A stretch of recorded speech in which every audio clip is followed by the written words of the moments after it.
19 তারিখ সকালবেলা ব্রেকফাস্টটা আমিই বানিয়েছিলাম। ছিল চিচিঙ্গা ভাজি, আলু ভর্তা আর ডিম আলু দিয়ে ঝোল। এরপর রেডি হয়ে আমরা চলে যাই কোম্পানিগঞ্জের উদ্দেশ্যে, যেখান থেকে আজ আমরা ভোলাগঞ্জ সাদা পাথর যাব। তা আমরা যখন ওখানে পৌঁছে যাই, ভাবলাম যেহেতু লাঞ্চের সময় হয়েছে ফার্স্টে লাঞ্চটা সেরে নিই, এরপর আমরা বোটে করে ভোলাগঞ্জের উদ্দেশ্যে যাব। তাই লাঞ্চের জন্য ফার্স্টে আমরা এই মেঘের বাড়ি রেস্টুরেন্টে যাই। এরপর যে যেই আইটেম খাবে সেটাই অর্ডার করি। এরাও প্যাকেজে খাবার সার্ভ করে। আমি নিয়েছিলাম গরুর গোশতের প্যাকেজ। ফুড ব্লগগুলো RM স্টোরিজ পেজে পেয়ে যাবেন।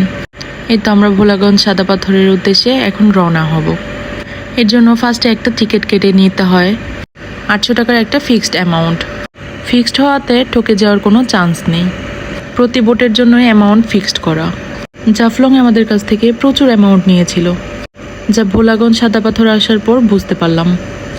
এরপর আমরা চলে যাচ্ছিলাম একদম মেইন পয়েন্টে, যেখানে আজকেও আমরা ভিজবো। আমরা তো খুবই এক্সাইটেড ছিলাম, তবে গিয়ে দেখলাম প্রায় অর্ধেক পানি শুকিয়ে গেছে। সিলেটে আসার মেইন সিজনটাই হচ্ছে জুন জুলাই মাস।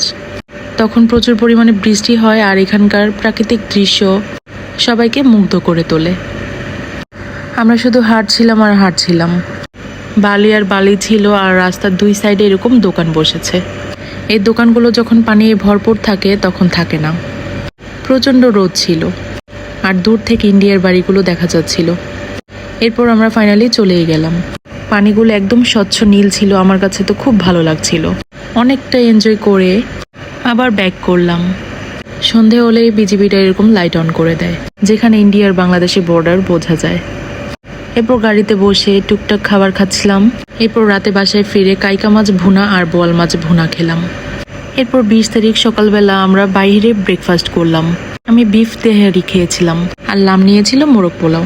এরপর কালকে যে বাবা দেখে গিয়েছিল পাথর, সেগুলোই তার রোডের কাজের জন্য নিয়ে নিল। আগের দিন যেহেতু অর্ডার করা ছিল, তাই এরা মেশিনে সব পাথর গুঁড়া করে রাখে। আমাদের 7 গাড়ি মাল অর্ডার করা ছিল। বাবা দাঁড়িয়ে দাঁড়িয়ে দেখিয়ে দিচ্ছিল, আর আমরা ওখানেই বসেছিলাম অনেকক্ষণ। অর্ধেক বেলা আমাদের ওখানেই কাটে। পাথরগুলোর কোয়ালিটি ভালোই ছিল, এই কারণে বাবা এত দূর থেকে অর্ডার করে নিল। গাড়িগুলো ঢাকার উদ্দেশ্যে পাঠিয়ে দিয়ে আমরা চলে গেলাম আজকেও জাফলংয়ে।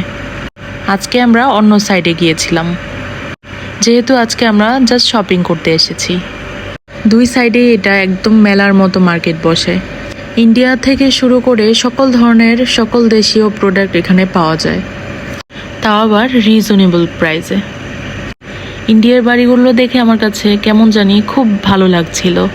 এক সাইডে সৌন্দর্য উপভোগ করছিলাম আর অন্যদিকে শপিং করছিলাম। আজকে আমার নিচে যাওয়ার কোনো প্ল্যান নেই, তবে শপিং করার জন্য যতটুকু যাওয়া দরকার যাব। এরপর মশলা থেকে শুরু করে যাবতীয় যা যা দরকার ছিল অনেক কিছু শপিং করলাম। এরপর আমাদের দুপুরের খাবার খেতে খেতে একদম বিকেল হয়ে যায়। আমরা যখন এই রেস্টুরেন্টে গেলাম তখন 4:30 বাজে।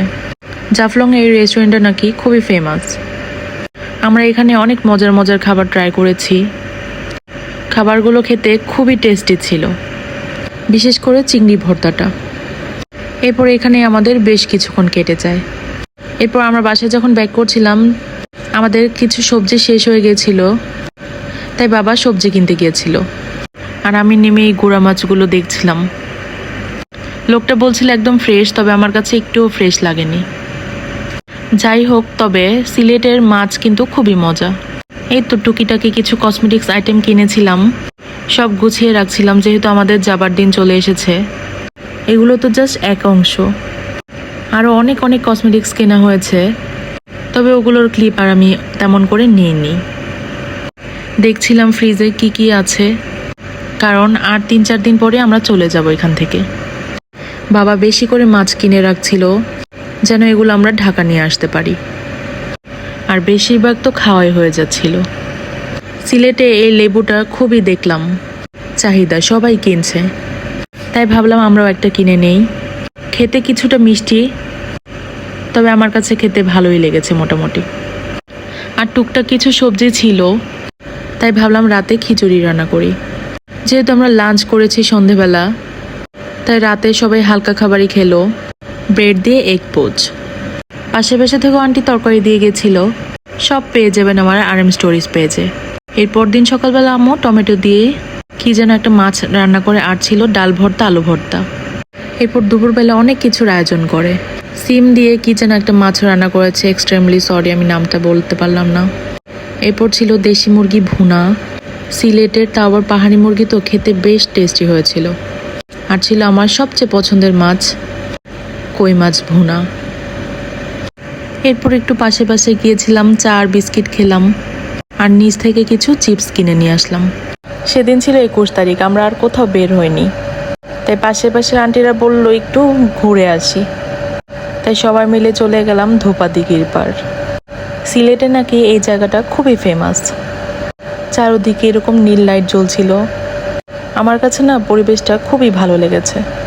দেখলাম এক সাইডে এরকম সব ধরনের দোকান, চা থেকে শুরু করে সকল ধরনের আইটেম পাওয়া যাচ্ছিল, ইভেন মজার মজার আচারও। আমরা তো এখানে অনেকক্ষণ হাঁটাহাঁটি করি। এরপর যখন দিঘির ওপারে গেলাম, হেঁটে হেঁটে দেখলাম সিলেট কেন্দ্রীয় কারাগার, আর কি কারাগারের পেছনের অংশটা এটা। প্রচণ্ড মানুষের ভিড় ছিল, যদিও কোনো ছুটির দিন ছিল না, তবুও অনেক মানুষ ছিল, বোঝাই যাচ্ছিল জায়গাটা খুবই ফেমাস। এরপর আমরা একটা রেস্টুরেন্টে চলে যাই ইভিনিং স্ন্যাক্সের জন্য, one type of food court. গিয়ে যে যার পছন্দের মতো আইটেম চুজ করলাম, খেয়ে দিয়ে বাসায় চলে আসলাম। পরদিন সকালবেলা আমরা ব্রেকফাস্ট বাহিরেই করলাম, উদ্দেশ্য ছিল রাতারগুল যাব। রাস্তার দুই ধারে এরকম অপরূপ সৌন্দর্য দৃশ্য দেখতে দেখতে চলে গেলাম রাতারগুল। মনে হচ্ছিল একদম গ্রামের ভেতরে, খুবই ভালো লাগছিল দুই সাইডের এরকম সিনারি দেখে। একবার তো মনেই হচ্ছে যে আমি আমার গ্রামে চলে এসেছি। আমার গ্রামের পেছনের সাইড কিন্তু এরকম সুন্দর, কখনো সময় পেলে শেয়ার করব। যাই হোক, কথা বলতে বলতে ফাইনালি চলেই আসলাম রাতারগুল মেন স্পটে, আর কি যেখান থেকে আমাদের ছোট নৌকায় উঠে রাতারগুল ফরেস্টের ভিতরে ঢুকতে হবে। দেখার মতো তেমন কিছুই নেই, তবে পার বোট 850 করে মেবি ছিল, আর নৌকাগুলো ছিল একদম ছোট ছোট। যেহেতু আমরা 6 জন ছিলাম, তাই আমরা 2টা নৌকা নিয়ে নিলাম। আর ছাউনি দিয়ে এই বড় নৌকাগুলো নাকি নেওয়া যাবে না, বিজিবিদের নিষেধ আছে, কারণ পানি নাকি খুবই কম। এরকম কাঠপোড়া রোদে এই ছোট ছোট নৌকায় উঠে পড়লাম, বসে পড়লাম, আর দেখলাম এক সাইডে গ্রাম আর অন্য সাইডে এরকম এরকম অসংখ্য বেতের গাছ। এর জন্যই সিলেটে এরকম বেতের মোড়া থেকে শুরু করে বেতের ব্যাগ সব কিছুই পাওয়া যায়। এরপর যখন আমরা রাতারগুল ফরেস্টে ঢুকলাম, দেখলাম পানি তো কমে গেছেই, তার উপরে অসংখ্য সাপ। আমার জীবনে সবচেয়ে ভয়ের জিনিস সেটি হচ্ছে সাপ। আমার স্নেক ফোবিয়া, আর আমার ছোট ভাই এগুলো ক্যাপচার করছিল। আমি তখন খুবই ভয় পাচ্ছিলাম। আমি জীবনে বেঁচে থাকতে আর কখনোই রাতারগুল যেতে চাই না। যেমন ছিল সাপ, তেমন ছিল ছোট মাছ। মাছ ধরা নিষিদ্ধ, তারপর এখানে এরা মাছ ধরছিল। এই ফরেনারগুলো আমাদের দেখে বলছিল, look both are models. I said no, we are not models. They loved. আমি সবসময় দেখেছি বাঙালি নারীরা যখন শাড়ি পরে, সব ধরনের ফরেনারই খুবই অ্যাপ্রিসিয়েট করে।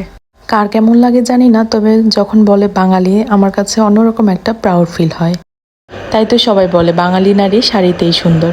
তবে আমি মনে করি শুধু বাঙালি নয়, শাড়ি পরলে সব নারীকেই সুন্দর লাগে। রাতারগুল ঘোরার পর আমাদের একদম মন উঠেই গিয়েছিল, আর কোথাও যাব না ঘুরতে, একদম ডিরেক্ট ঢাকা ব্যাক করব। কারণ প্রায় 10 দিন হয়ে গেছিল, আর মোটামুটি সব প্লেসই আমাদের ঘুরে দেখা শেষ। লাস্ট এই মালনিছেড়া চা বাগানটাও দেখে নিলাম, কারণ এই রোডে আর আসা হবে না। যেহেতু লাস্ট রাত থাকবো, তাই ভাবলাম এই মদিনা মার্কেট থেকে বিফ কিনে নিয়ে যাই, কারণ এখানকার বিফ নাকি সেরা। আর ছিল জাফলং থেকে কিনা এই বাসমতি রাইস, আম্মু গরম গরম রান্না করে। সাথে ছিল প্রায় 3.5 কেজি গরুর গোশত, আর ছিল ডাল ভুনা। আমি তো গরুর গোশত দিয়েই পুরো প্লেট ভাত খেয়েছি, ডাল আর তেমন ট্রাই করাই হয়নি, কারণ ততক্ষণে আমার পেট একদম ফুল হয়ে গেছিল। আর প্রচুর পরিমাপে খাওয়া হয়েছিল।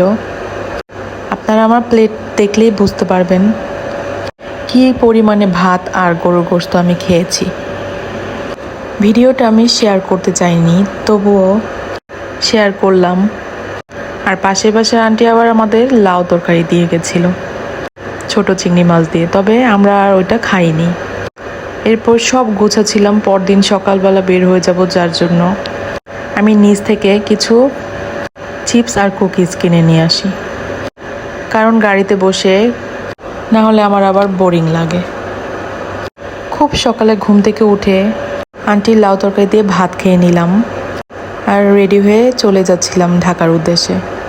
আমি কিছু মিস করি আর না করি, ব্যালকনি থেকে বসে এই মাঠটা দেখা খুবই মিস করব। আজকে ভয়েস দিতে গিয়ে আমার আবারও মনে পড়ে যাচ্ছে। যেহেতু অনেক ভোরবেলা বের হয়েছিলাম, তাই আমাদের আর ব্রেকফাস্ট করা হয়নি। আমরা একবারে দুপুরে লাঞ্চটা সেরে নিলাম। এরপর বাসায় গিয়ে রেস্ট নিয়ে আবারও লাঞ্চ করলাম, তবে এবার 4:30টার পর।